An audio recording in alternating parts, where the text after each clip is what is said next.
Yogerako ebigambo byogera mu kubeerawo kwa Mukama nga wamushinza kuba ayagala abamushinza. Katonda waffe tukushinza.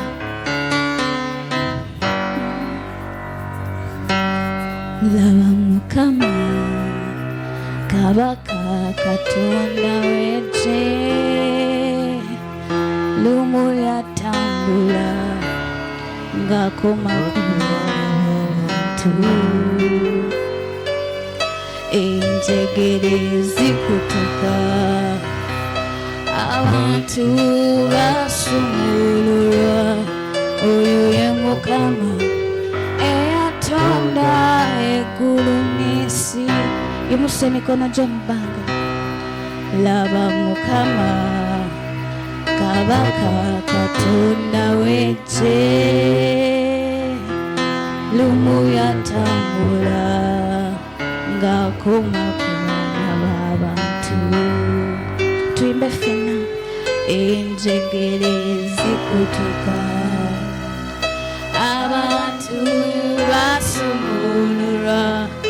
Oyo ye Mukama eyatonda eggulu n'ensi. Olabe emunyenye, labe emunyenye ez'omu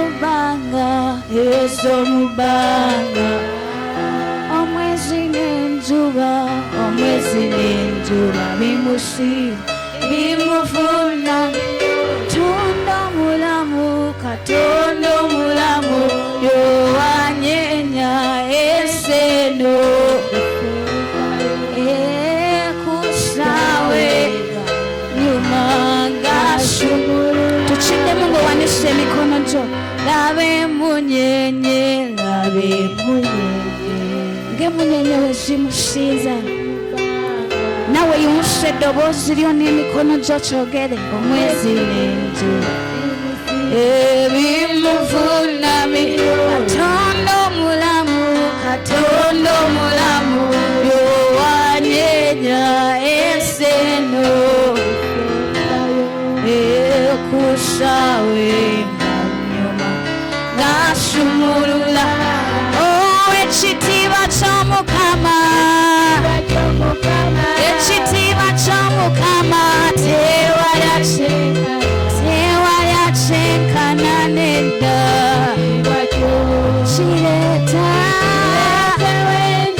Kireetawo enjawulo.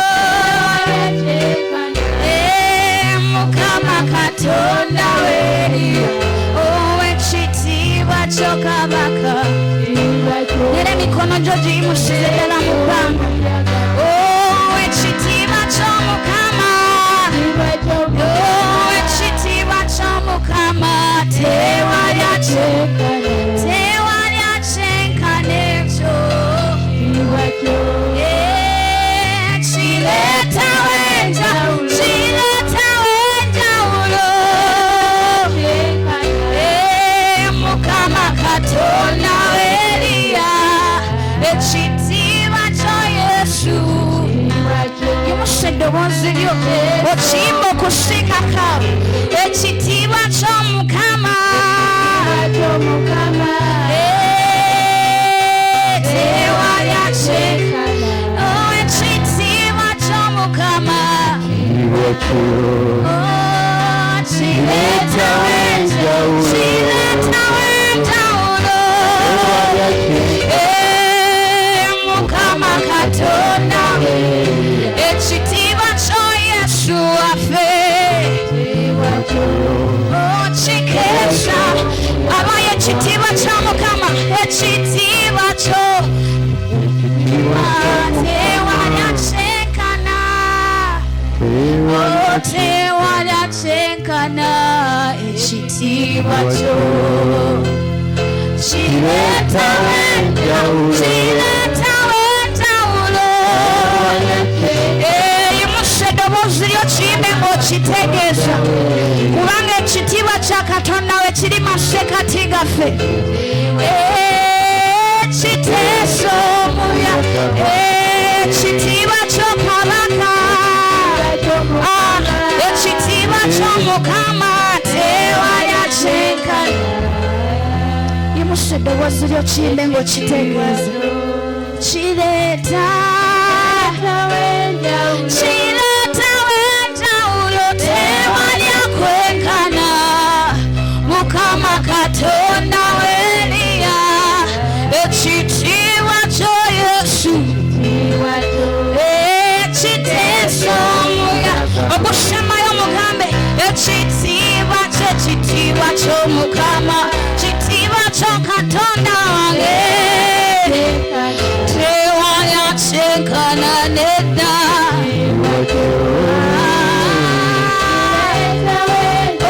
Kireeta wenjawulo tewali akyenkana tewali akwekana Yesu kiteesa omuyaga gwange.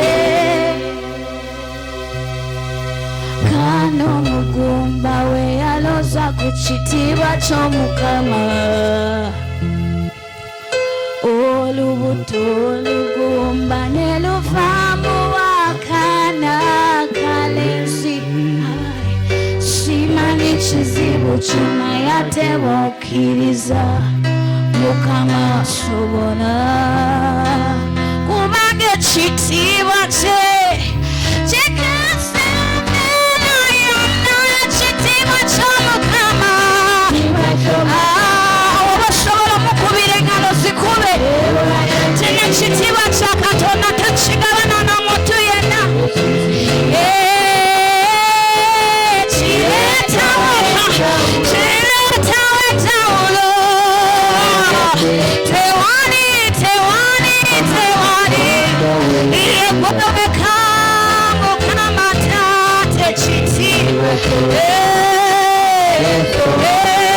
Yesu ekitiibwa ky'Omukama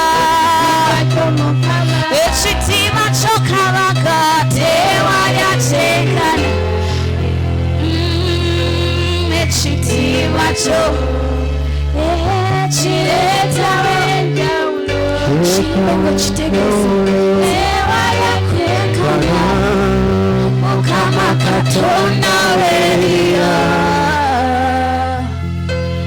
ekitiibwa kyo kigeesa omuyaga. Ekitiibwa ky'Omukama tewali akyenkana. Kino ekitiibwa kya Katonda kireeta wenjawulo tewali akyenkana ekitiibwa ky'Omukama ekiteesa omuyaga gwange. Ekitiibwa ky'Omukama ekitiibwa ky'Omukama kiyimbe wamago kigira ddala ku ntobo y'omutima gwo kubanga Katonda teyamenya ate watuuka masekati gaffe tufuna enjawulo. Mukama tewali akwenkana kiteesa omuyaga gwange. Ono waka wabokuyiguma Katonda w'amaanyi ngase wabokuyiguma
watuka tufune njawulo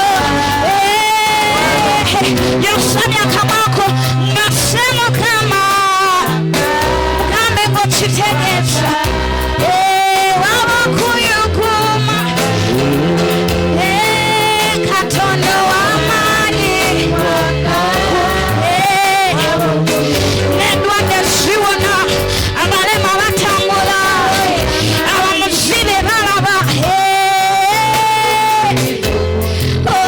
ngase Mukama haleluya era kyogere ngase Kabaka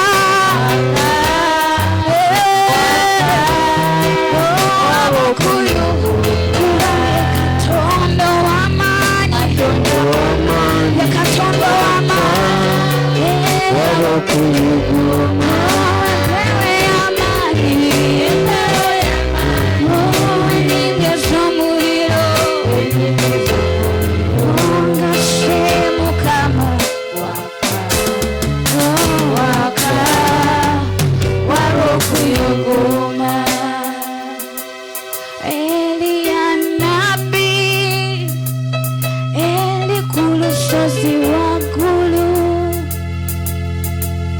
yamuyita watyo Mukama nyoka waweereza omuliro n'oyawula n'olaga Katonda omulamu nti ali omu yakuba ayanukuza omuliro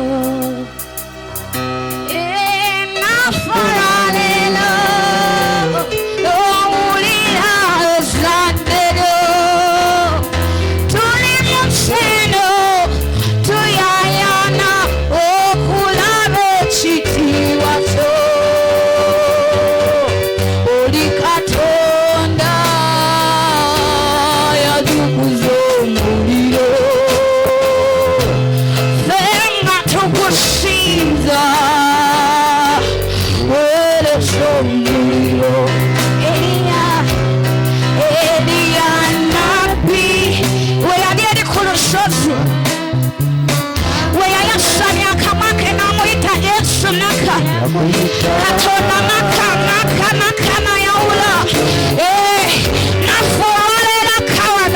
nafolera kawano yayawula n'olaga Katonda omulamu tyali omu yakuwa yanukuza nafolera abaana ba Katonda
tukwaniriza mu masekati gaffe jangu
Overcomer.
everybody passes.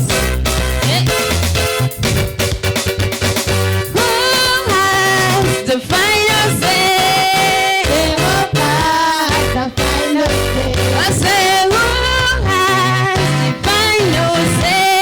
Jehovah has the final say. Who has the final say? Jehovah has the final say. Who has the final answer? Jehovah Yeah, I know has the too. final say. Who has the final say? Jehovah has the final say. Hey, who has the final say? Jehovah And a final say. Jehovah turns my life around. Hey. Jehovah does my life around. I'm not so way. Akula kuba onitali kubo, eh? Jehovah has the final say. Say Jehovah turns my life around.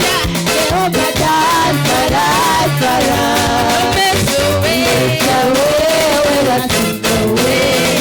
Jehovah has the final say. Jehovah turns my situations around.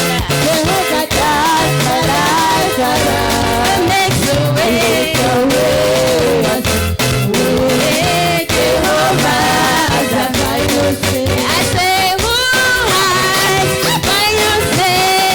Jehovah has the final say. Hey, who has the final answer? Jehovah has the final say. I say, who has the final say? Jehovah has the final say. Jehovah turns my life around. Jehovah does my life around. And makes a way. It's a way where I see no way.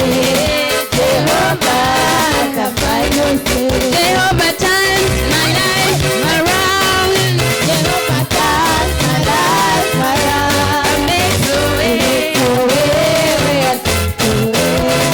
Jehovah has the final say. Jehovah turns my life around.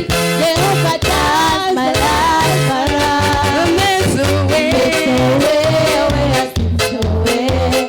Jehovah has the final say. Jehovah turns my life around. Jehovah does my life around. Makes a way. It's a way where I see no way. Jehovah has the final say. Kifo kino Atunda kuna mulondoye afuga Mukama era wali akolate omukono gwe abakuvamu amaanyi afuga Mukama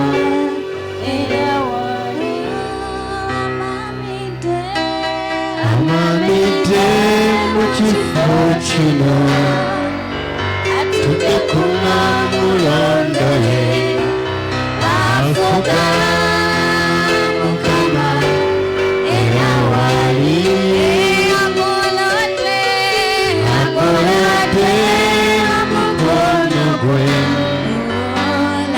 kuvamu amaanyi afuga Mukama era wali amamidde mu kifo kino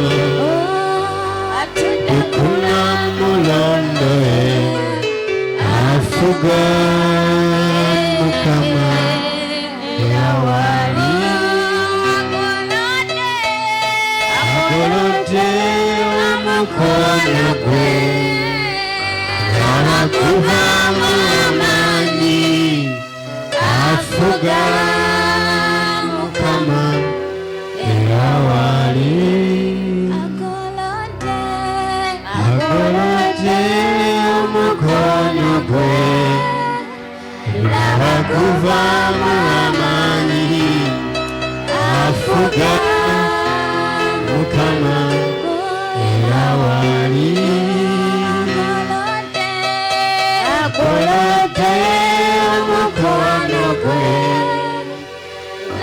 wakuvamu amanyi afuga Mukama era wali amamite mu kifo kino atudde ku mulondo ye afuga Mukama era wali akolodde mukono gwe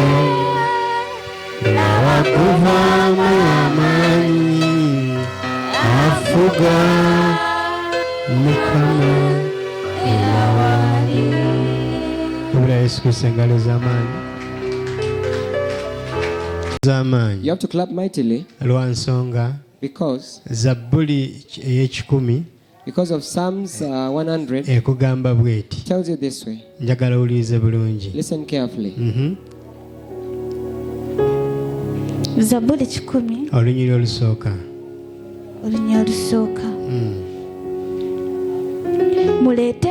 muleetere Mukama eddoboozi ery'essanyu. Muleetere Mukama eddoboozi ery'essanyu. Mmwe ensi zonna.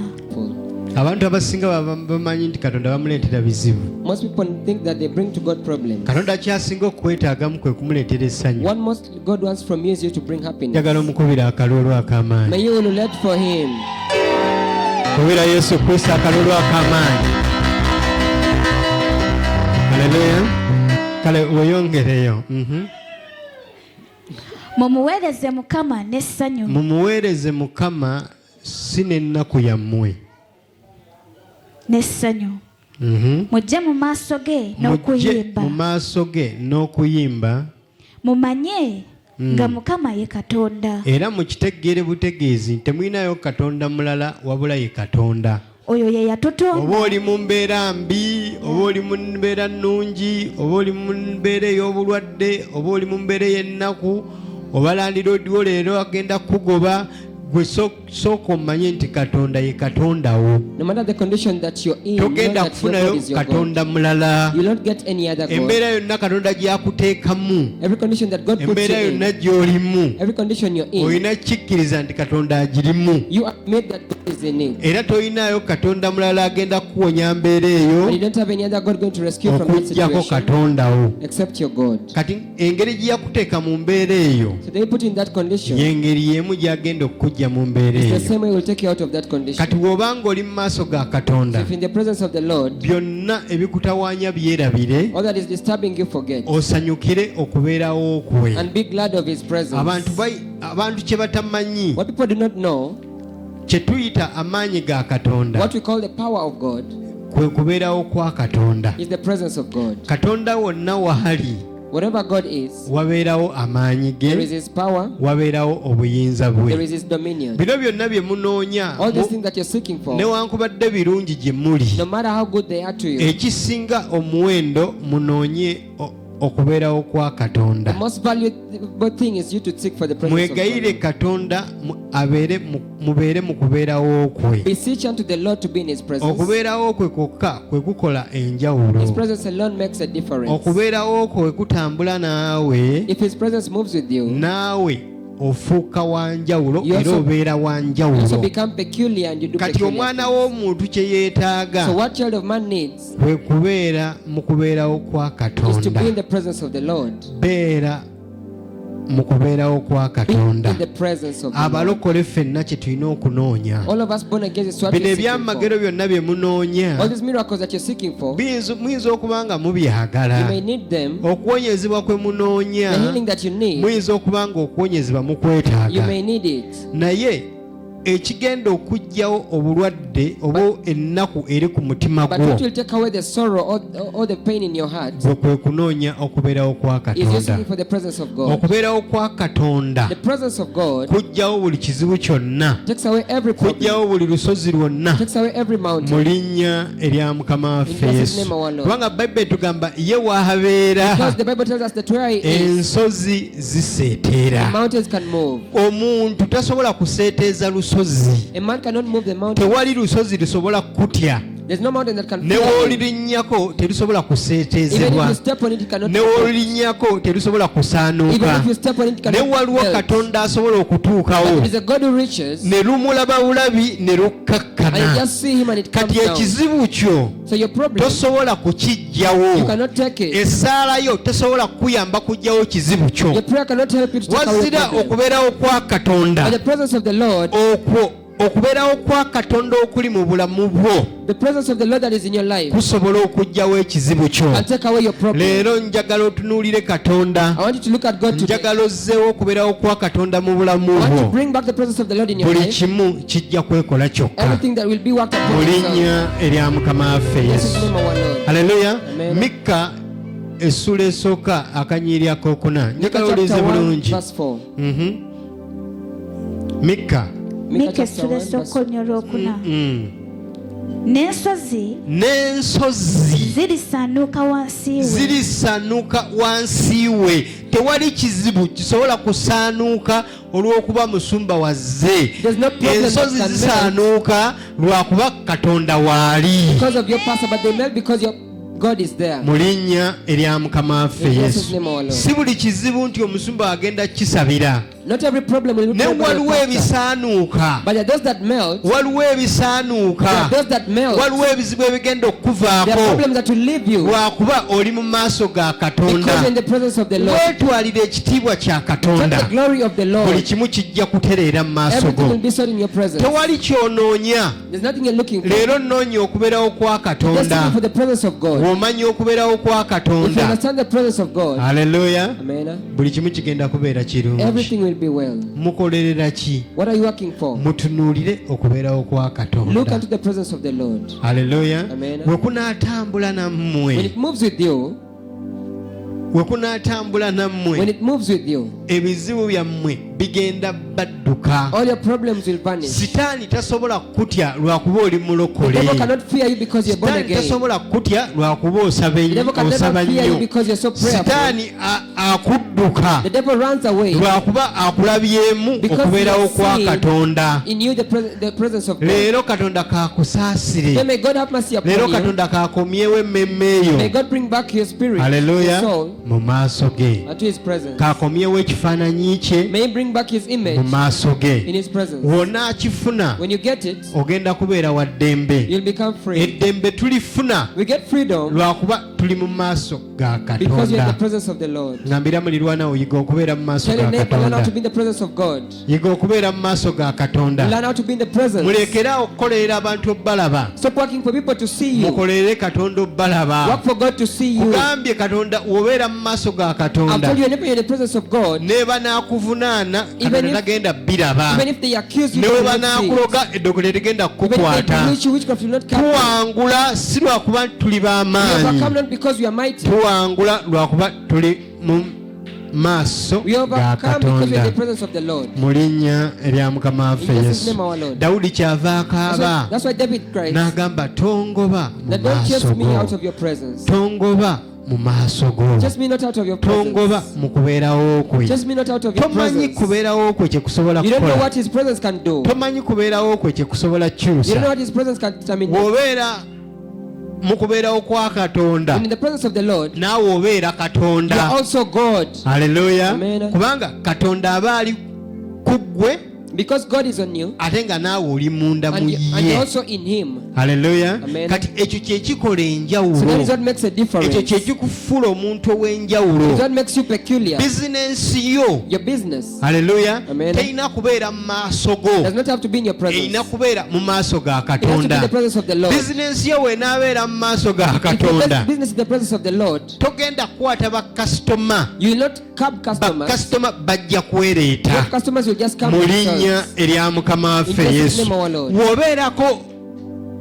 W'obeera mu kubeerawo kwa When Katonda, in the presence of God, waliwo akabonero ka Katonda there akakubeerako. is a sign of God that is in you. Okuganja kujja Favor comes lwakuba oli mu maaso g'oyo eyakutonda Because you're in the presence of He who mu called you. linnya erya mukama In waffe Jesus' name, yesu our Lord. kati gwe yagobebwa mu maaso ga katonda So you who was just away from the saba presence, katonda akusonyiwe pray to God to forgive saba you. katonda Pray akusaasire to God to have mercy upon you. ekyaleeta yesu kristo What brought Jesus si Christ? kukufiirira Not to die for you. ekyaleeta yesu kristo What brought Christ gwe kubeera mu maaso ga katonda buli is in ssaawa the presence of being in the era presence of the Lord wokkiriza every time. yesu kristo So if you accept Jesus okubeerawo Christ, kwa katonda kwambazibwa obulamu bwo the presence of the Lord is n'olyoka possible over your otambula ne life. katonda n'olyoka otambula ne Then yesu you start moving kristo with God and moving yesu with nga Jesus kristo Christ. akugamba lyekkubo Christ tells you that He's the way. eryerireeta katonda mu bulamu That brings bwo God into your life. lyekkubo He's the way. bizinensi yo mwegenda okuyita Where your business will okukulaakulana pass to prosper. lyekkubo He's the way. erigenda okuziyiza abalogo That get to stop n'ettogo witchcraft. obutakulaba sorcerers to see mu you. linnya erya mukama In the waffe name of our yesu Lord. kati weeweeyo So dedicate yourself. haleluya Amen. mu maaso ga katonda To the presence of the Lord. tuli wano okwewaayo We are here to dedicate ourselves. mu linnya erya mukama In waffe Jesus' name, yesu our Lord. kugambye dawudi I told you David yagamba bw'ati says this. zabbuli 51 Psalms 51:11 njagala 51 olize verse bulungi 11. Listen carefully. ate omala otuyimbire oluyimba olwo Zaburi 51:11. Tongoba wooli tongoba wooli so tonzigyako omwoyo gwo omutukuvu, tonzigyako omwoyo omutukuvu onkomezeewo onkomezeewo essanyu ery'obulokozi bwo, essanyu ery'obulokozi bwo onyweze n'omwoyo onyweze n'omwoyo ogw'eddembe. onyweze n'omwoyo ogw'eddembe. Mukama waffe yeebazibwe. Amen. Abantu bonna basobola okukukyawa, Everyone can hate you. bazaddewo basobola Your okukukyawa. parents can hate you. Apoosa agambye buli omu yamukyawa, I told you that everyone hated ne me. kyataakola But what he did not do kwe kuva mu maaso ga katonda. is leaving the presence of the Lord. Osobola okuva mu maaso g'omusawo You may leave the presence of the doctor, naye tovanga mu maaso ga but never leave the katonda. presence of the Lord. Abantu bonna ne bwe bagenda, Even if everyone goes away, bw'obanga okyaliko omukono gwa if you still katonda, have the hand of God, bajja kudda ng'ate waliwo they n'abapya. will come back and they will even do Tuwangula lwakuba tuli mu maaso ga We overcome katonda. because we're in the presence of the Lord. Tetuwangula lwakuba tuli We don't overcome b'amaanyi. because we are powerful. Katonda yekka y'asobola okukuwangusiza, It is only God tewali can enable you mulala. conquer, not Amagezi go gasobola Your okukulimba, wisdom can lie to you, naye okubeerawo kwa katonda, but the presence of the Lord, haleluya, Amen, n'obulimba abufuula life, ekintu He ekituufu makes it right. mu linnya erya mukama Blessed waffe name of our yesu. Lord. Haleluya. Amen. Kye weetaaga kwe kubeerawo kwe What you need is His presence. yiga okubeerawo kwa katonda. Learn about the presence of Ama tuwe God. oluyimba lwaffe. Tongoba wooli mu kubeerawo kwo ssebo, tonzigyako omwoyo mutukuvu,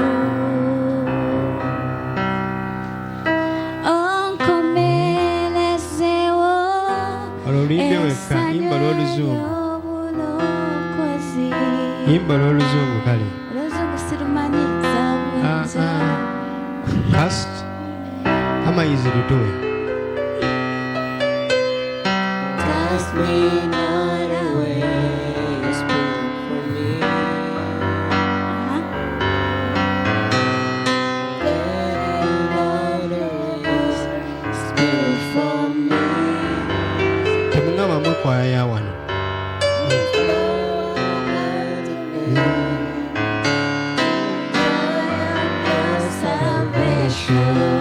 I renew a right spirit within me. Cast me not away, your presence, oh Lord. Take your Holy Spirit from me.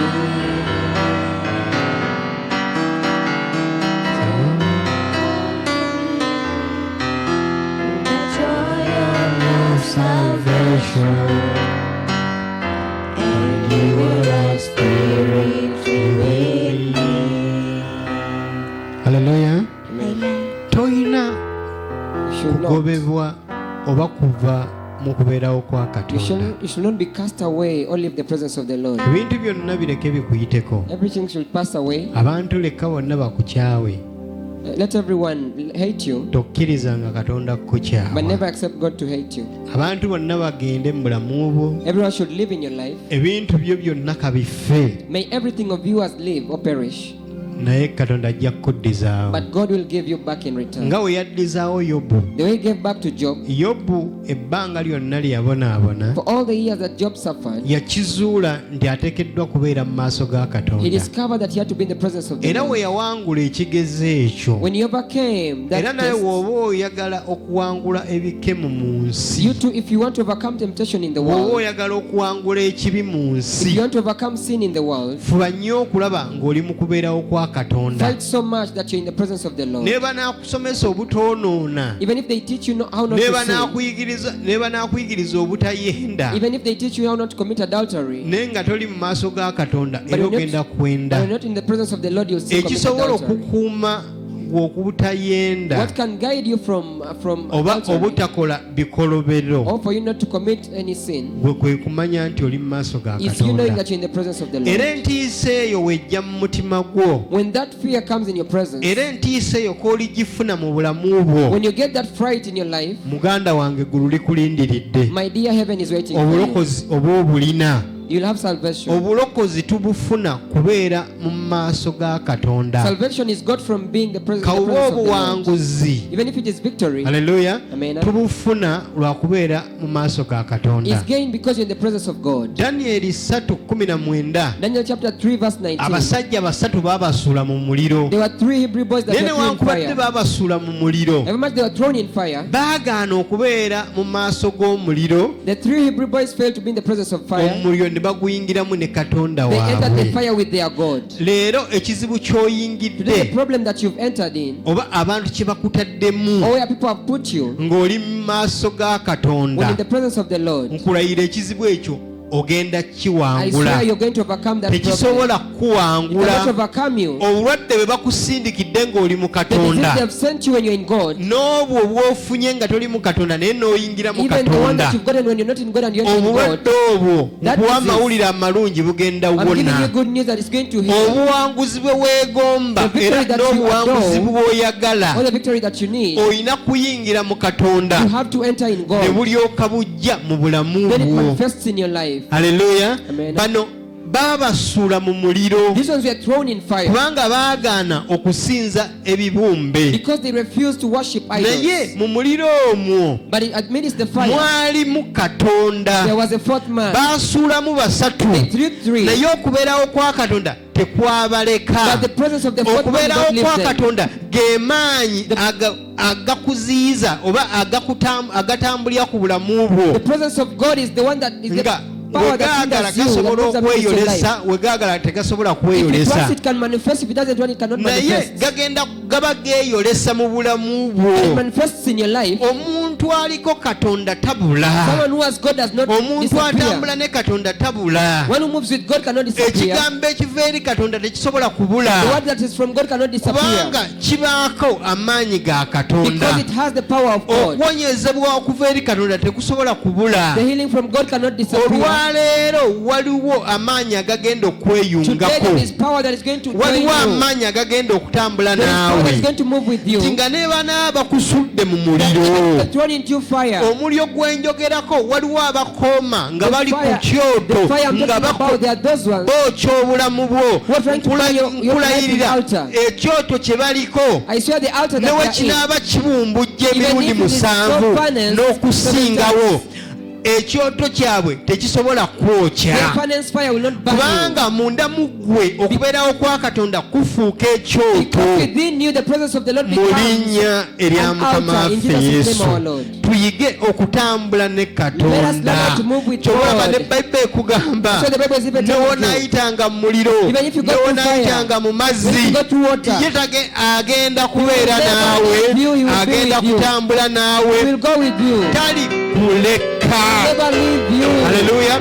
Leero nawo naakola bizinensi nga mpya, So even if you make a new business, Katonda tagenda gireka. God will not leave you. Era okutandika n'olwaleero From today, bakasitoma bagenda kujja Customers are gonna mu come. linnya erya mukama In waffe Jesus' name, our yesu. Lord. Kati edduuka lyo So your shop, togifuula kkanisa, don't make it a church, wabula gifuule okubeerawo kwa but make it the katonda. presence of God. Ennyumba yo gifuule house, okubeerawo kwa make it the katonda. presence of God. Okubeerawo kwa katonda kwe kugenda okutereeza It's the obufumbo presence of the bwo Lord that is going to mu sort out your linnya marriage. erya mukama waffe In Jesus' yesu. name, our Lord. Leka ebirala May bigende, everything go katonda kasita takuleka, as long as God has not leave genda you. kubeera muwanguzi. You'll be a victor. Tuli mu Danyeri We are in Daniel chapter 3. 3:19. Njagala olize In bulungi. Daniel chapter 3 verse 19.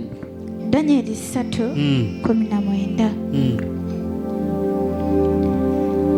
Awo Nebukadduneeza Awo Nabukadduneeza n'alyoka yejeemulirira ddala n'alyoka agyemulukira ddala, n'alyoka afuna obusungu obw'amaanyi, n'engeri y'amaaso ge neewanyisibwa eri Sadulaki n'amaaso ge ne gatwakaala nga mukambwe okukira ennumba.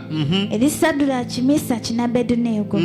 N'ayogera n'alagira ekikuumi kyake emirundi Laba, 7 n'alyoka alagira ng'abatunuulidde naga bano mwongezeemu ku muliro, mwongezeemu emirundi 7. He looked at them, then he told Ne them. bateekamu enku, They put in firewood. ne bateekamu They amafuta, put in oil of fuel. haleluya, ne bateekamu ne walagi, They even put in fuel. n'alyoka abumbujja Then there was furnace of fire. n'okusinga omuliro gwali gubumbuze. 7 times more than fire could light. Naye omulabe ne wakoma ekikoomi eky'okumalawo, Even if the enemy arises to perish bwe you, n'osigala busigazi mu maaso ga Katonda, for you just remain in the presence of the Lord. mwana wattu ajja kulaba obujulizi. My dear, you will see a Ti testimony Katonda we takola, that their God does not work. owuwo y'akola. It is yours that works. Nabukadduneeza yalaba obujulizi Nebuchadnezzar saw era the yawa testimony obujulizi. and he testified. Mugambye ekiseera kituuse, After the time has come, abalayo bateekeddwa okuwa obujulizi your ku enemies have to bulamu bwo witness over your life. mu linnya erya mukama In Jesus' waffe name, yesu. our Lord. Bateekeddwa okuwa They have to obujulizi. testify Lwaki ono we tumuloga ye that one talogebwa? that will be bewitched, this one is not bewitched. Abalabe bo kabafune obujulizi Your obwo. enemies get that testimony. Bajja kukunoonyerezaako ne gy'osabira. They'll even investigate from where you pray. Bajja nakukunoonyerezaako ne They'll gy'ologera investigate where you're mu bewitched from. linnya erya mukama In waffe Jesus' name, yesu. our Lord. Abalabe bammwe mulina basomesa busomesa, Your enemies, you just naye need nga to mmwe teach them. mwekwese mu kubeerawo But when for you you're hiding in the kwa presence of the Katonda, Lord, obeerawo mu kubeerawo kwa when in the Katonda, presence of God, ne by'oyogera Katonda aba what you abyogedde, speak, it is God who will have ne spoken. by'oyatula Katonda aba What you confess, abyatudde, it is God who will have ne confessed. by'olagira Katonda yaba What you command is abiragidde. God who will have commanded. Kati ekikubonyaabonya, So what is tormenting you, obuzibu bw'olina the problems that you bwe have, kujeema kubeera mu maaso ga is you Katonda. disobeying being in the presence. Kale Katonda May God kakusaasire, have mercy upon you, akusembeze, that He akukomezeewo may bring mu you maaso close ge. into His presence. Katonda bawe ekisa, God give them the grace. Katonda bawe ekisa, Give them the grace. Katonda bawe ekisa, Give them the grace. Katonda bawe ekisa. Give them the grace. Bakomyewo bonna baleme you bring kuddamu them kubula, back so that they should not be leka babeere mu afraid. kubeerawo okwo May they be in your presence. mu linnya erya mukama This is waffe the our yesu. Lord. Mukama waffe yeebazibwe. Amen. Kugambye obeera ennyumba yo weebeerako, I've told you if your house, haleluya, Amen.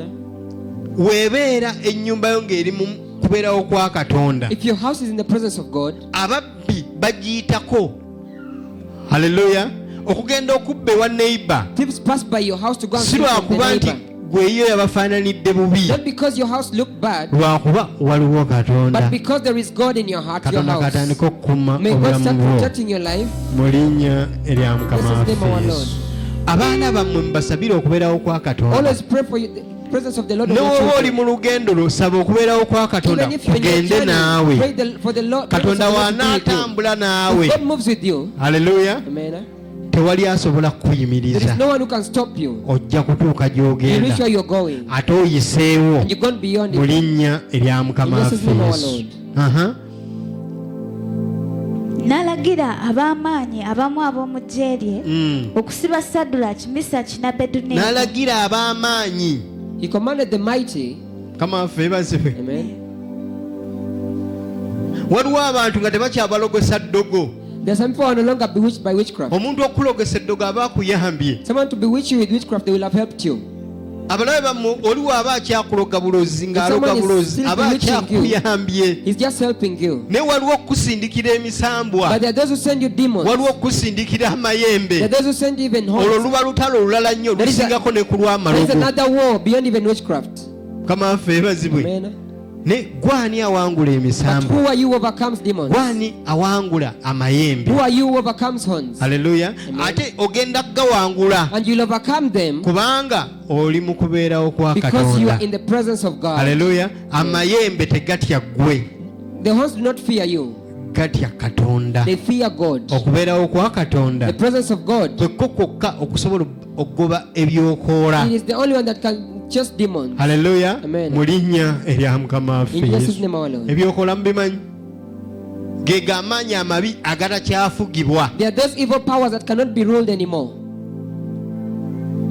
oli ayinza n'okugula amayembe bwe gaba tegakyafugibwa gaba gafuuse kyokoola Someone can even buy horns, but if they are not ruled, they become kati unruly. tewali kyokoola haleluya kisobola kujja mu kubeerawo kwa So katonda there is no any unruly demon that can take you out of the leero presence of the Lord. nkwambaza okubeerawo kwa May I katonda embrace you with the presence of God. yambala ekyambalo ky'okubeerawo kwa May you katonda dress the weapon of the presence buli of the kyokola Lord. kyonna kijja kudduka Every unruly demon will mu run away from linnya you. erya mukama waffe In Jesus' Yesu. name our Lord. haleluya Amen. Aha. awo abasajja abo ne balyoka babasiba nga bambadde seruwale zaabwe abasajja ne balyoka babasiba nga bambadde seruwale zaabwe nga bambadde amaanyi gaabwe n'eminagiro gyabwe n'eminagiro gyabwe obuyinza eminagiro buyinza n'engoye zaabwe endala n'engoye zaabwe endala ne babasula wakati mu kikoomi ekyaka n'omuliro ne babasuula wakati mu kikoomi ekyaka n'omuliro awo olw'okuba nga kabaka yabakuutirira ddala n'ekikoomi nga kyase nnyo ennimi z'omuliro ne zitta abasajja abo abaabakwata ennimi z'omuliro zatta bali abaabakwata The flames of fire burnt the mighty men who brought them in. kugambye si gwe agenda Our okufa God is not you going to die. abalabewo be bajja okufa But your enemy is going to die. bwe banaakuloga si gwe gwe baba bagenda okuloga Bewitch you, they are not going to be bewitching you. haleluya kubanga wobeera mu maaso Because if you're in the presence ga katonda of the Almighty God, oba n'amaanyi agasinga ag'omulogo you have power better than even the witch doctor or the sorcerer. mu linnya erya mukama waffe In Jesus' Yesu. name our Lord. kati kabakunoonyeza omusawo atyasinza So okukola let them look for the greatest sorcerer. era naye ogenda mu You'll muwangula also overcome them. mu linnya erya mukama In waffe Jesus' name our Yesu. Lord. era nze nabagamba wemba njagala okumanya amaanyi go I told you, for me, if I want to test your power, situnuulira I ggwe don't look at you. ntunuulira ntalo z'owangudde I look at the battles you've overcome. wemba situnuulidde entalo If I've not looked at your wars, ntunuulira abalabe bo I look at your enemies. abo abakweŋŋanga bwe baba nga banafu If those who are confronting you are weak, haleluya amen. engeri gy'olwanyisa ensiri okuva mu The nnyumba way you fight against a mosquito to leave your house, si engeri gy'ogenda okulwanyisa empologoma eyingidde mu nnyumba it's yo not the same way you'll fight a lion that has entered your house. bw'otaba nnyo oyinza okudduka mu nnyumba yo If you're not so great, you can run away from your nga house. wategedde nti omusota guyingidde If you understood that a snake has naye entered, ensiri tesobola kukugaana kuyingira mu nnyumba yo but a mosquito cannot refuse you from entering naye your house. si lwakuba nti ensiri nnafu Not because a mosquito is weak, naye mu butono bwayo essa abantu bangi but with its timidness, it has killed many newankubadde people. tebatiddeewo nga bwe basuubira However much it has not killed them the way they haleluya expect. kati Amen. olina okumanya amaanyi go You should know the best of your strength. kati nga nawe woomanya tugeze omanye amaanyi The g'ensiri way you also know the power of the mosquito, nti esobola okukuluma that it can bite you, naye ate esobola okuvaako obulwadde obusobola okukutwala mu but it can ntaana bring a disease that can take you to the grave.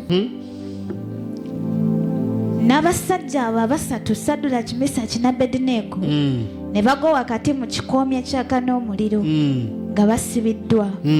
awo Nebukadduneeza kabaka awo Nabukadduneeza kabaka n'alyoka yeewuunya n'alyoka yeewuunya n'ayanguwa n'alyoka n'agolokoka ayanguwa n'agolokoka n'ayogera n'agamba abakungu be nti tetusudde abasajja basatu ddala tetaddeeyo basajja basatu mu nga muliro basibiddwa wakati mu ate muliro nga tubasibye n'emiguwa n'enjegere ne baddamu ne bagamba kabaka nti ne bamukakasa mazima ayi kabaka. mazima ayi kabaka. N'addamu n'ayogera nti laba nze ndaba nti nze ndaba abasajja bana nga basumuluddwa nga batambulira wakati. balatta naawe If your power gwe nga comes with you, tonnagalaba connects with nti you, katonda before you akulwanirira have seen that God is fighting for omulabe you, wo yasooka okumanya nti it is ddala your enemy that you have mulabe wo yategeddwa okukakasa but it is your enemy katonda who wo. wants to assure you. olwaleero balabe bo Today your enemies, kabakakase katonda wo may they see your nti God that is w'amaanyi, mighty. kabalabe ku katonda May they see your God lulwo for your sake. mu linnya erya In mukama Jesus' waffe name, our yesu. Lord. haleluya. Amen. Rubeni teyalirabye katonda, Reuben would have not seen God. Rubeni teyalikulaakulanye Reuben would have not prospered. lwakuba nti Yakobo But yali because alina Jacob, katonda Jacob had God. era n'embuzi ze n'ekisibo kye ne kyeyongera, Even his flock multiplied. era Yakobo we yavaawo. And when Jacob left, haleluya. Amen. Labeni n'alyoka agwa, haleluya, kubanga alina okubeerawo kwa katonda amuvuddeko. because the one who had the presence of the Lord had left. olwaleero Today, haleluya, Amen. ekigenda okukomyawo omwami wo What is going to bring back your husband? lwakuba oli mu kubeerawo kwa It is because katonda, you're in the presence of the Lord. amaanyi ago gagenda musika, Power is going to pull nga them leero back. ne wanaawasa abakazi abenkana That even batya if they get married to how many women, ajja kudda ku they come maviiviigo back to your knees, agaye maama junior, saying, Mama Junior, nze taata junior nsaba it is me, Daddy onsaasire. Junior, have mercy upon Teweetaaga me. kaana na mwami, You don't have to argue with your era husband. waakusiba noba, haleluya, ne woonoba But when you ng'oliko ekisa divorce, kya you have katonda, the grace of the Lord. si gwe agenda And you're okwerwanirira. not going to fight for yourself. N'abakadde be bajja munenya lwaki akulese And your n'ogenda. elders will ask them Abaliko where they ekisa left you kya to go. katonda Those who tebeerwanirira. have the grace of the Lord do not fight for Waliwo themselves. amaanyi There is power agabalwanirira. that fights for them. Mulekeraawo okwerwanirira, So fight for yourself. munoonye katonda Seek for God. ajja bbawanguza He will enable you mu overcome. linnya erya mukama waffe Yes, yesu. our Lord. Entalo zammwe zigenda kuvaawo Battles will leave lwakuba muyina katonda because you have God. mu linnya erya mukama In Jesus' waffe name, yesu. our Lord. Tojja wano kuyimba buyimbi, Don't just come to sing, wabula katonda wo ateekeddwa okulabibwa but your God has to be seen. ne mu balabe bo Even amidst your mu enemies. linnya erya mukama In waffe Jesus' name, yesu. our Lord. haleluya. Amen. bateekeddwa okulaba They have to see. kubanga katonda waatuuka mu balabe bo Because when your God reaches your enemies, tebasobola kusigalawo. they cannot remain there. Zabbuli 68 Psalm njagala bulungi Psalm 68, olunyiriri olwokubiri, Verse oyinza 2. n'okutandika n'olusooka. Psalm 68, verse 1. Zabbuli, wuliriza. Listen carefully. Zaburi 68 olunya olusooka. Katonda agolokoke, Katonda agolokoke, abalabe basaasaane. abalabe basaasaane. Katonda agolokoke, May God arise. so si gwe I kugolokoka. want you to arise. Naye abantu abasinga be beegolokokera But most olutalo of you- baagala balwenyigiremu. Most of you are the ones who rise to Nze enter the Nakamanya battle. simanyihirwa. That me, Nakamanya, I'm not familiar. Nze gwolaba nabuuka lwera. Me, you see, I skipped to Gundi Nwera. n'oba wabuuka kiyira. Even if you skipped that, Haleluya. amen. Gwe weegolokokera mu lutalo Even you arise for yourself in the battle, togenda dduwangula you era will not tetugenda overcome kuggwa. it, but you, Naye Katonda When your w'anaagolokoka, God arises, Katonda wo may your kaagolokoke. God arise. Haleluya. Nze simanyirwa mwami. Me, I'm not familiar by a man. Haleluya. Amen. Oli enkola ya takisi nesimanya kiti kya muwogo tebikola. It does not work. Ekikola kubeerawo What mu works kubeerawo is in the kwa presence of Katonda. God. Katonda wo wagolokoka. If your God arises, Tomanyi kisobola kubeeraawo. you don't know what can happen. Tomanyi kisobola kubeeraawo. You don't know what can happen. Naye gwe tunuulira entalo ze weerwanidde. But you look at the battles you fight for yourself. Mbuliza mulirwanawo wakawangula mmeka. Ask your neighbor, how many have you so far overcome? Wangi? Ojja kulwanyisa bakuloga. You don't come to fight against those who bewitch you. Leero ono ne wanaasenguka omulogo ojja kugoza omuwonye. Haleluya. Amen. Ne wajja kujjayo omulogo another asinga oli. Another witch doctor will come who is better than the Era other one. onaalwanyisa bameka. And how many will you fight against? Haleluya. Amen.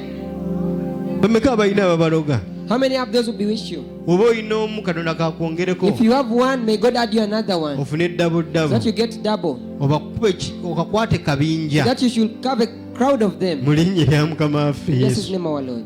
mukama waffe yeebazibwe. Amen. gy'ogenda Where you're going, waliwo abakuloga, there are those who are bewitching you. gy'okolera waliwo Where abakuloga, you're working from, there are those who bewitch you. gy'otambulira bw'oyitako waliwo abakuloga. Where you move to, there are those who bewitch you. Haleluya. Amen. gw'otambula butambuzi n'olaba ng'onyumye, For you just move and you see that you're smart. naye bali waliwo abatambula ne balaba nga But tonyumye. there are those who move, you move and they see that you're not even smart.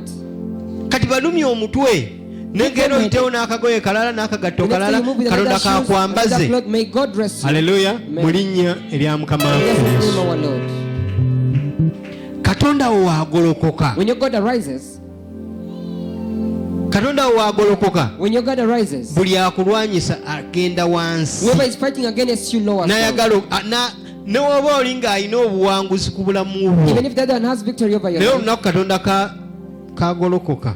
the day God arises, Haleluya. amen, buli kimu kidda ku sayidi yo. everything comes on your side. kama waffe yeebazibwe. Amen. Aha. katonda agolokoke katonda agolokoke, abalabe basaasaane abalabe basaasaane. era n'abo abamukyawa n'abo abamukyawa badduke mu maaso ge badduke mu maaso ge. Aha.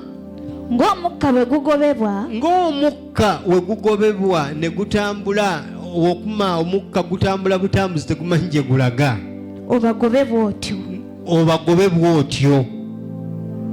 mulekerawo okuyombagana n'abantu. Stop arguing out with people. emimwa gyammwe mugiteekeko zipu, May you zip up your mouth. mugende mu kikubo zipu tebaziseera. toddayo kuyombagana n'abakulwanyisa. Don't argue against those who fight nze wano mu against you. kibuga nina omusajja gwe mmanyi aweereza katonda. In this city, there's one man that I know who ffe serves God. tukuze bagamba oyo omusajja mukyamu, For us, we've grown knowing that that man is musajja wrong. wa mizimu, He's a man of demons. omusajja tayogera na kigambo na kimu, That a man does not. This man does not even speak any word. naye buli lunaku yeeyongera But kubeera every day w'amaanyi. he's becoming greater and kitegeeza greater. It is okubeera serious. mu maaso ga But katonda to be in the presence of God, yagafuula amaanyi ge. he makes it his leero power. ne baba bakwogerera biki, Even if they're speaking about you, whatever, yiga okusirika. learn how to keep ebyo bye quiet. bakwogerako fuba okulaba nga Whatever atabiwulidde, they're talking about you, just ne close your woba ears. obiwulidde. Even if you've heard. bye bakunyooma fuba nnyo okubikka Whenever they amatu go, underestimate you, try to close your ears. kubanga waliwo katonda alwana entalo Because zo. there is a God who fights waliwo for you, katonda fight ajja for your okulwana battles. entalo There's a zo. God who's going to fight your battles. katonda wo kajja alwana Your God entalo come and zo fight your battles. mu linnya erya mukama Yes, waffe Lord. yesu. ate waalwana And when he fights, bayibuli etugamba ye awangula. it says that for him he overcomes. leero kajja May he akuwangulire come and overcome for you. mu linnya erya mukama waffe In Jesus' yesu. name, our Lord. leka bafuumuuke ng'omukka. May they move like smoke. ebivumo biyita, Insult ebivumo move. kireke kigende. May the insult just move and waliwo go. katonda kyaleeta ekigambo There is a ekirungi new word that God is bringing in your life ekyo ekinaakuweesa omukisa. that is going to give you a blessing. omulabewo wajja n'agamba nti oli musiru, If your enemy comes and he tells you that you're foolish, naawe kitwale nti oli musiru, also take it that you're a fool. naye olina okukikkiriza But you have to accept. nti mu kutya mukama But in the fear of the Lord amagezi mugasookera. is where the wisdom of God is. Know okimanye nti ekyo kikutwala mu maaso ga that God is mukama, taking you in the presence of the Lord. ojja kubeera mugezi You'll be wise. n'okusinga abo abeeyita Better abagezi. than those who call themselves wise. mu linnya erya mukama waffe yesu. Jesus is kyobulaba the Lord. yeremiya 9, That's why Jeremiah 9, yeremiya 9:23.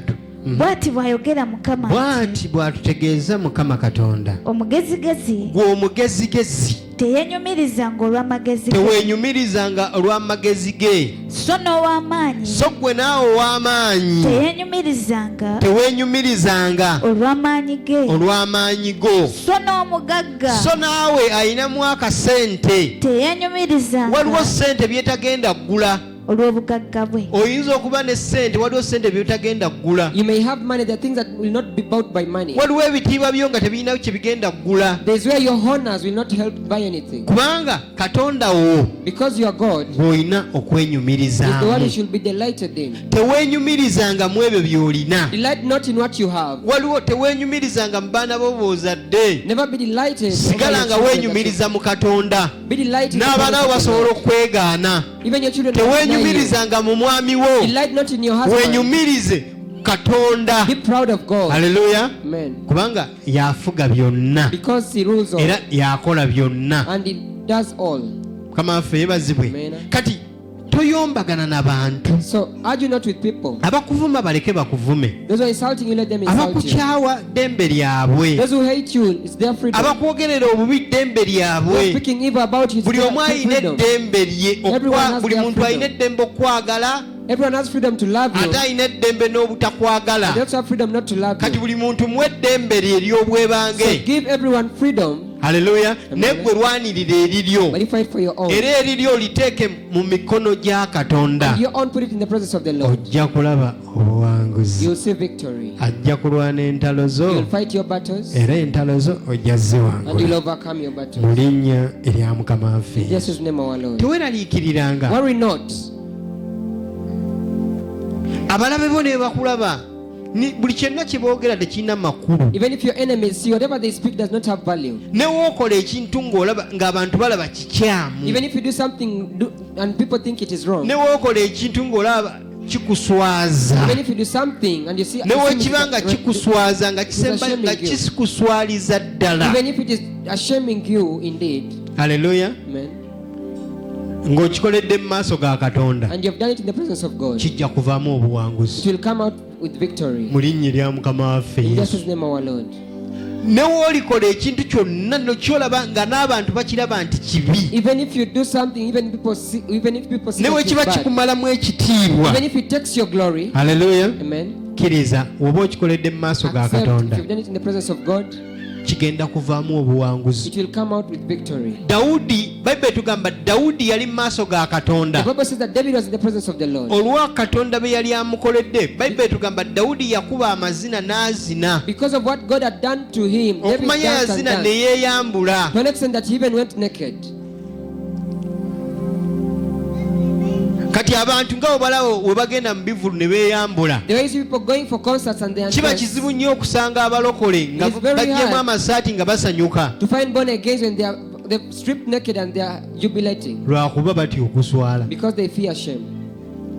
Haleluya. Amen. Lwakuba batya okukola ki? Nejjukire wali ku mbaga mu kyalo. But remember there in the village, in the wedding, Wajjamu akagundiko almost wajjamu ne ka t-shirt ko n'okawuba bwoti waggulu. those days in the village you used to even remove your t-shirt and you Ne dance. wano n'okuwuba obuubi akatambaala. But yet you even wave your hand. Omuyimbi amala kuwoggana nnyo. Uba nnyo. That is first tell you Wubira waggulu wuba. wave up. Nga gy'obeera As if ng'akwegayira it's bwegayirizi. even beseeching you. Kubanga Because tomanyi lwaki you owuuba. don't know why you're waving. Waliwo abayimbi naye nga tebamanyi nti lwaki bayimba. There are those who are artists but they don't know why they are singing.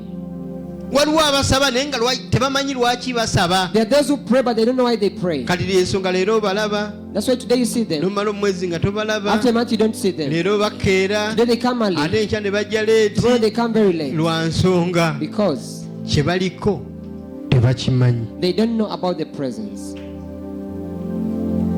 Gyamuli banaawo kyoliko. Tell your neighbor that what you're up to. Olaba kyegala okimanyi. Seems you don't know it. Haleluya. Amen. Samwiri ekyokubiri 6. 1 Samuel, 2 Samuel, 6. chapter 6. 2. Verse Njagala 20. ulize bulungi. Listen carefully. Samwiri ekyokubiri 6 olwabiri. Awo Dawudi n'akomawo okusabira ab'omu nnyumba ye Dawudi omukisa. n'akomawo okusabira ab'omu nnyumba we omukisa. Awo Mikali muwala wa Sawulo Mikayiri mukyala we era muwala wa Sawulo kabaka gwe baali bamuwadde ng'ekirabo. n'afuluma okumusisinkana. N'alyoka afuluma omusisinkana. Ne Dawudi n'ayogera nti, Dawudi n'alyoka ayogera nti kabaka wa Isirayiri ng'abadde wa kitiibwa leero. leero kabaka wa Isirayiri ng'alaze ekitiibwa. Eyeebikkulidde leero mu maaso g'abazaana b'abaddu be Kubanga amaka ge agatambuliza wabweru. ng'omu ku basajja. Haleluya. Mukama waffe yeebazibwe. Amen. Nga nawe bbaawo waneeyambula ng'akuba ng'amaka gali bweru.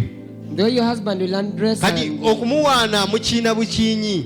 so instead of praising him, Maama leero ndowooza bakutenze nga wewabala. Nawe wali obigambyeko bbaawo. you also ever told your husband. Haleluya. Mukama waffe yeebazibwe. kale gwe kiteeberezeemu ng'otambula n'ebbaawo n'alobera ku mukyalo wa kabina. Imagine when you're moving with your husband, Amaaso then ne he looks at gamukanuka bwe gati. a woman with the behind, and you Era onkwanako ku mutwe kayingire munno gw'omwoyo. Mukama waffe yeebazibwe. Ky'omugamba. That's what you tell him. Mukama waffe yeebazibwe. Amen. Gwe kiteebereze. For you imagine. Kazi leero kabaka alaze ekitiibwa. Today the king has showed. Yeeyambudde He yenna. has undressed. Nga naye gy'emize gyammwe abakyala. They are your habits, you women. Mukama waffe yeebazibwe. Amen. Kati gwe mulaba pasita Isaac ng'essaati esumulukusi. They say, Neraga ekifuba. Kiwaddiiru. shows the chest. Awaka bagenda mulaga ndowooza obalaze nga wokola At home they are akanyama. going to tell him that I think you've showed them the way you made it. Haleluya. Amen. Mukama waffe yeebazibwe. Amen. Mukama waffe yeebazibwe. Amen. Kyolaba kabaka basumba batuula eyo mu maaso. That's why the Tebabuulira njiri naye nga pastors' wives, they sit in front. They don't preach, but they Batuula sit mu in maaso. front. Mukama waffe yeebazibwe. Amen. Kubanga gwe olukyuka bw'oti. Because for you, whenever you turn like this, Tugeze zipu teyeesibye. the zip is not open. not N'amugamba closed. ndowooza obalaze nga wabala. It's just saying, I think you've showed them the way you ripe. Kati ne Dawudi bw'atyo kye That yaliko. is how David was also. Kama tusomere. Read for us. Awo Dawudi n'akomawo okusabira ab'omu nnyumba ye omukisa. Awo Mikali muwala wa Sawulo n'afuluma okusisinkana ne Dawudi. Dawudi n'ayogera nti, kabaka wa Isirayiri ng'abadde wa kitiibwa leero, Ng'abadde wa kitiibwa leero. eyeebikkulidde leero mu maaso g'abazaana Buli b'abaddu kimu be, akyanjudde. ng'omu ku basajja abataliiko kye bagasa. Ng'omusajja ataliiko kye bakola ki? Kye bagasa. Bwe yeebikkula nga talina nsonyi. We yeebikkula nga talinaako kamubikka nsonyi. Dawudi n'agamba Mikali nti, Dawudi n'alyoka agamba mukazi we nti, kyabadde mu maaso ga Mukama. ekyo nakikoze kyabadde mu maaso ga Mukama. Eyannonda Wulira, kyabadde mu maaso gaani? Listen, it was in the presence Buli of kyokola ne bwe kibanga abantu bakiraba bubi. whatever you do, even if people see Naye it bad. ng'okikoledde mu maaso ga But when you do it in Mukama. the presence of God, Haleluya. Amen. Kiba kituufu. it is right. Haleluya. Amen. Kyokola ntunulidde wano mukyala musumba nga oba kikwesittaza tewali. Nze abantu bakola wano ebintu n'ensirika busirisi. People do things here and they just keep quiet Lwakuba babikolera mu maaso ga because they Katonda. do them in the presence of God. Tewali muntu gwe nali nennyeza There's no one- kabe baweereza. There's no one I've ever condemned, even if Bayinza they are okunjulira. servants. They are the witness. Pasaiza kanalizzeko ne ngamba okoze bubi kino. Pastor Isaac, have I ever come to you and I told you that you've Kubanga done this? babikolera mu maaso Because they gaani? do them in the presence of God. Ka Katonda. Izi ne wajja n'abulira n'akuvuma. Even if I come and I Abaakuvumidde mu maaso insult gaani? you, I insult you in the presence of, Kati gwe kitwale nti akuvumye. take it that he has Naye insulted you. waliwo Katonda. But there is God. Haleluya. Amen. Lwaki Katonda takutte mu mwagwe? Why didn't God hold his mouth? Nze kye neebuuza kyokka. That is the only question I ask myself.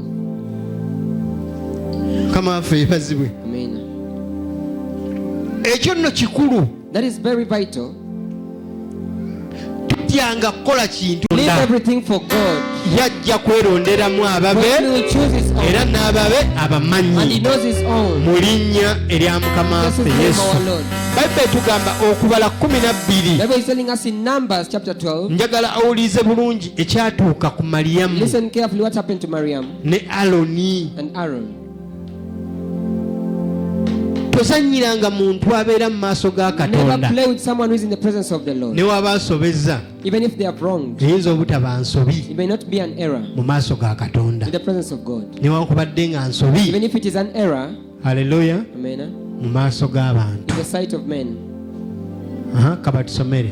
Tandika Read for n'olwokusatu. us. Okubala 12 olwokusatu.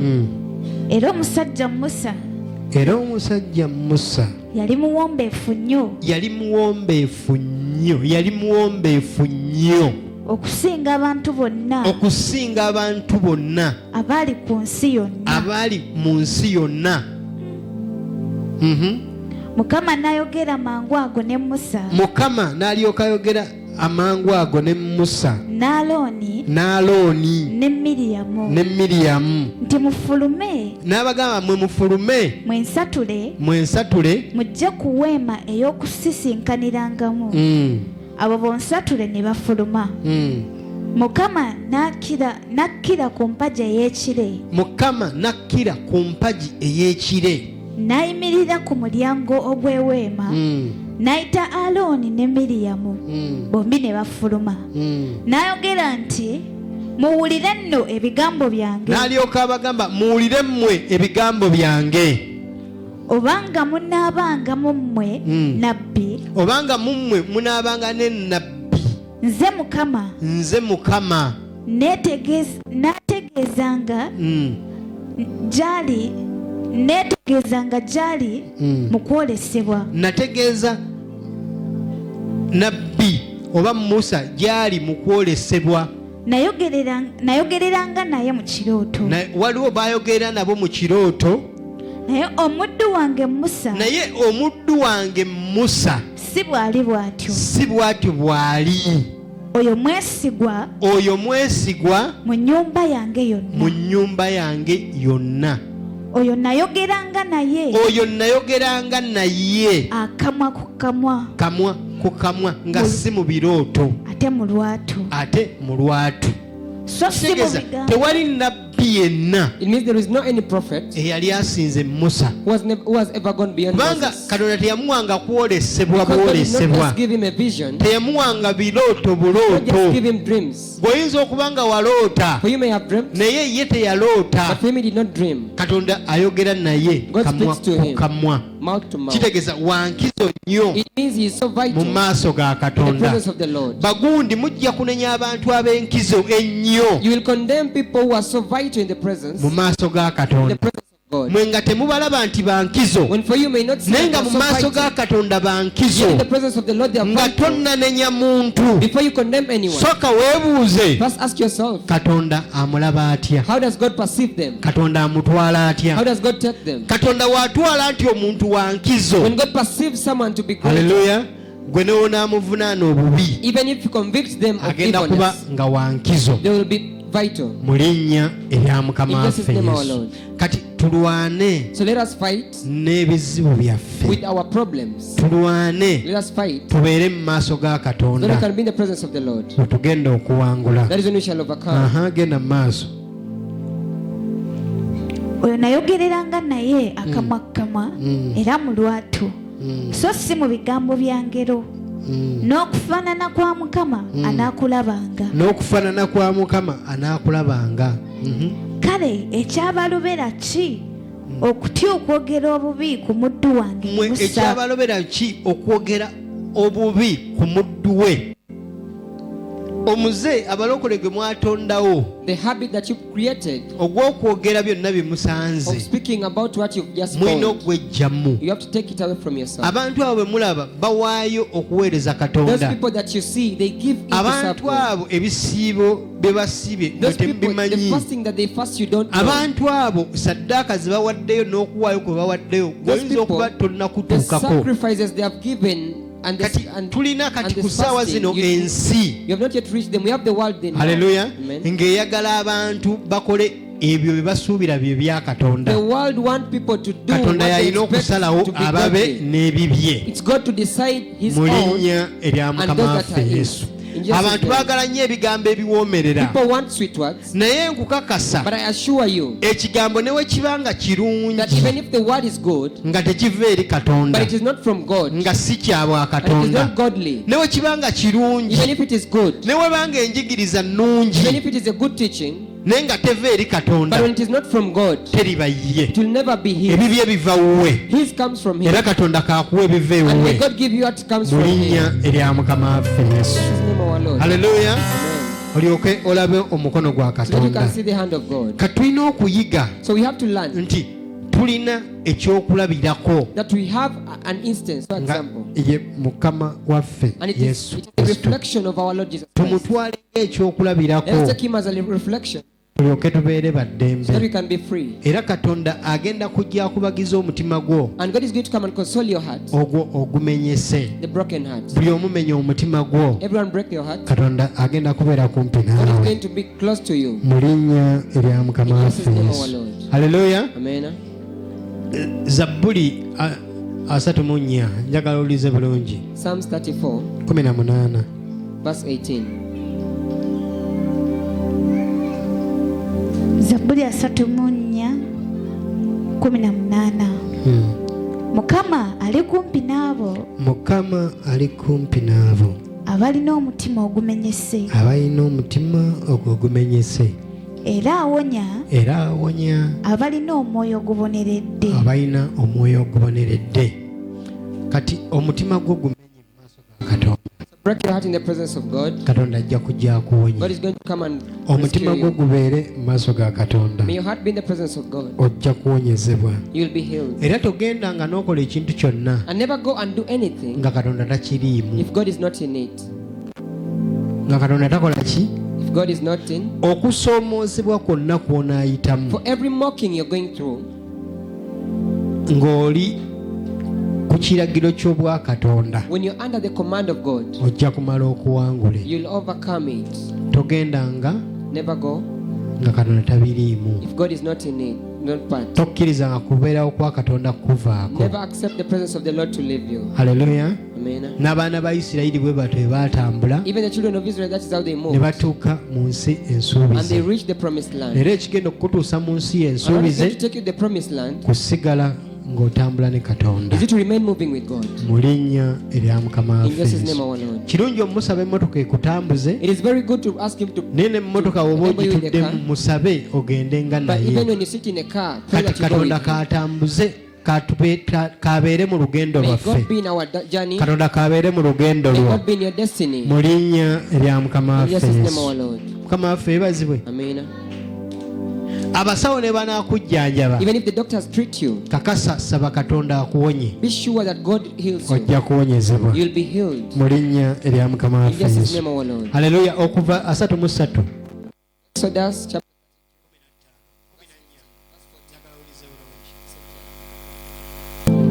kuva 3:14. N'ayogera nti amaaso gange n'alyoka ayogera nti amaaso gange galigenda naawe galigenda naawe nange ndikuwa okuwummula. naye alikuwa okuwummula mukama waffe yeebazibwe mukama waffe yeebazibwe Amen. abantu kye beerabira forget ekirabo katonda kyasobola okukuwa that the gift that God can give to you.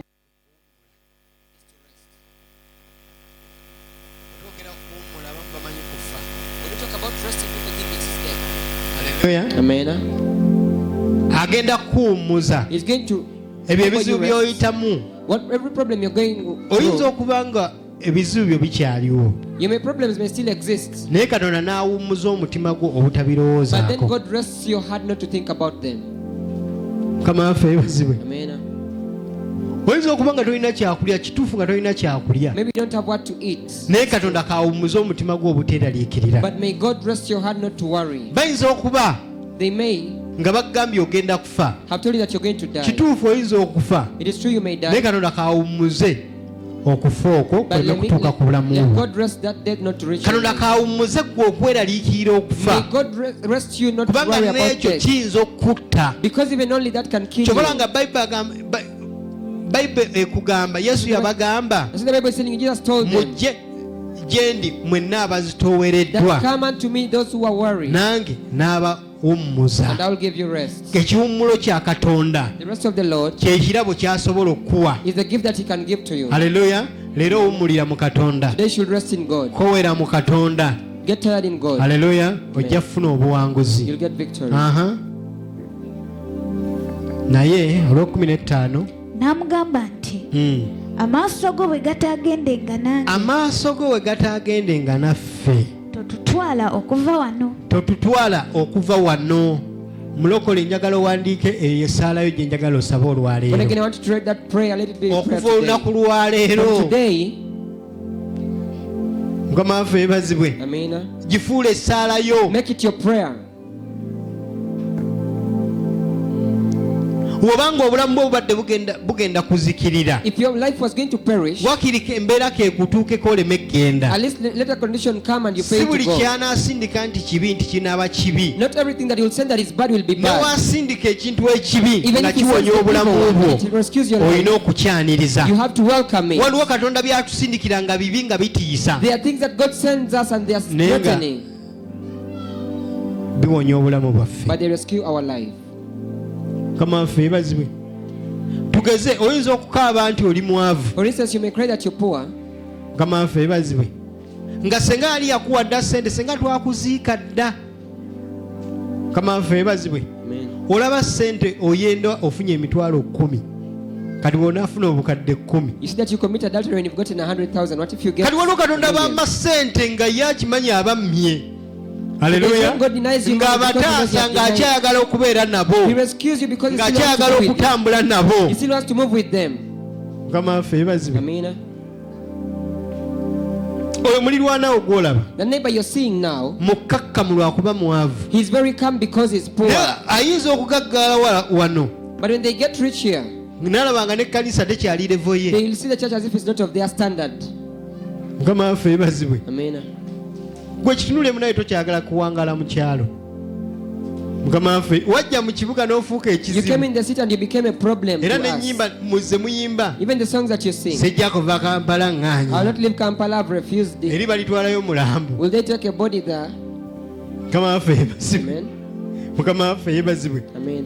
togenda kuva kampala You not leave Kampala. osaba katonda bakwanjule You're praying to God, they introduce naye you. ng'emikolo egy'okwanjula egisinga gibeera mu kyalo Yet most introduction ceremonies are in the wano oli mu village. muzigo Here you're in a rental. haleluya waliwo katonda bamma ebintu There are those that God denies things yesi kubataasa just to help you.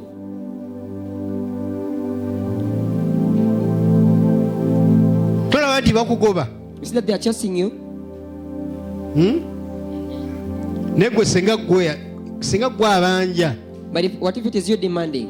nga gwe abanja emyezi ena It is you demanding 4 months. singa otunula otya How could you look like?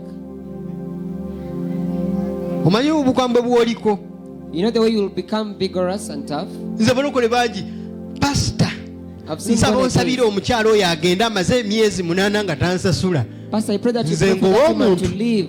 haleluya He has spent kugamba 4 months kuteekaano not paying me. ekiweebwayo kyo I tell you, put here your offertories. sitabala nakusabira I don't even pray for you, naye nja kutawaana ozirya but I'll suffer to eat it. haleluya Amen.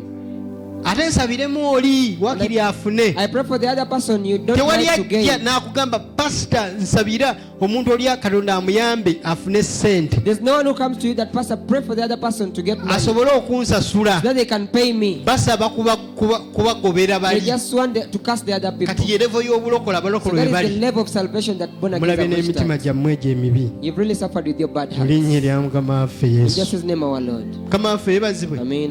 kati abantu muli babi So people, you're evil. era olabanga katonda takuwonyezza If you manya say God alina has not healed ensonga you, know that He has a reason. apoosa agambye ebyokusaba yali abivuddeko He had said that He had given up on praying, naye namugamba oteekeddwa okubuulira enjiri but He told me I have to preach. kati agenda gibuulira ng'afudde But essala He ya will not mutima preach when He's dead of a kiba kya heart. bugwagwa okubuulira abaafa It is very enjiri foolish to preach to alina the dead. ogibuulira abalamu He has to preach to their era life, ajja kugibuulira and you will preach it.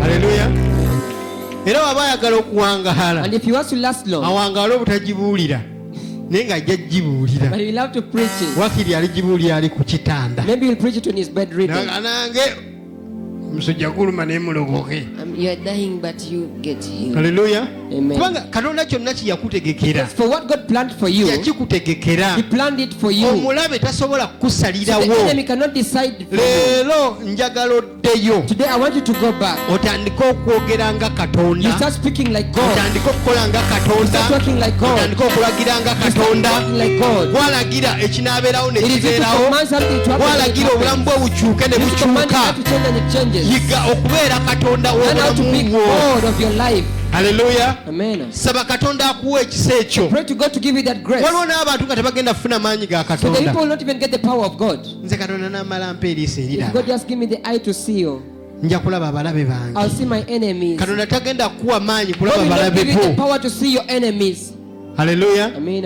w'onaamusaba amaanyi aganaayamba abantu When you be pray for the power to help his people, ajja gakuwa he's going to give it era to ne you. wanaazuula nti omutima gwo mutuufu Even if he discovers that your heart is right, ajja kikuwa. he will give it to you. abaweereza Katonda tebanyiiga Those who serve God do not get pissed, newankubadde nga basunguwala. even if they get angry. Mukama waffe yeebazibwe. Amen. nzirange nsunguwala For me, I also get angry, naye sinyiiga but I don't get mad olidde ndi muddugavu ate because kati I'm nyiige already light ddala skinned. ndaba nfaanana ntya. How will I look? Mukama waffe yeebazibwe. Amen. Mukama waffe yeebazibwe. Amen. ddayo Go back oyogere nga Katonda. and speak like God. Bayibuli tugamba Elijah The Bible is telling us Elijah yayogera nga Katonda. spoke like God. naawe bw'otyo ky'oba okola. That is what you should also do. leero nkuteekako akabonero. And I'm putting on you a sign. Katonda wange bateekeko My akabonero. God put on them a sign. tovanga mu kubeerawo Never live kwabwe. in their presence. tovanga mu kubeerawo kwabwe. Never leave their presence, God. leka ekigambo kye boogera May the kituukirire word that they speak mu come to linnya fulfill. erya mukama waffe yesu. kubanga amaanyi agafuga, haleluya, Amen. olina gafuna ng'oli ne Katonda. Because the power that rules, you have to get it when you're in God. leero genda ne Katonda, Today go with God. bizinensi yo ogenda May your gifuga. business move with God. haleluya, Amen. mukama waffe yeebazibwe. tuuka olagire bizinensi yo Reach and proclaim on your nga business. bizinensi leero nze ne Katonda. That business you have come with God. ne sigenda kaana We're n'abakasitoma not going to argue with customers. mulimu gwonoonye abanaakugula, haleluya, Amen. bajja kujja Those who will buy from you will mu come. linnya erya mukama waffe In yesu. Jesus' name, our Lord. eddembe lya kristo libeere The freedom nammwe, of Christ be with you. And n'amaanyi ga kristo the gatambule power of nammwe. Christ move with you. kristo abampeera omukisa. Christ bless you for me.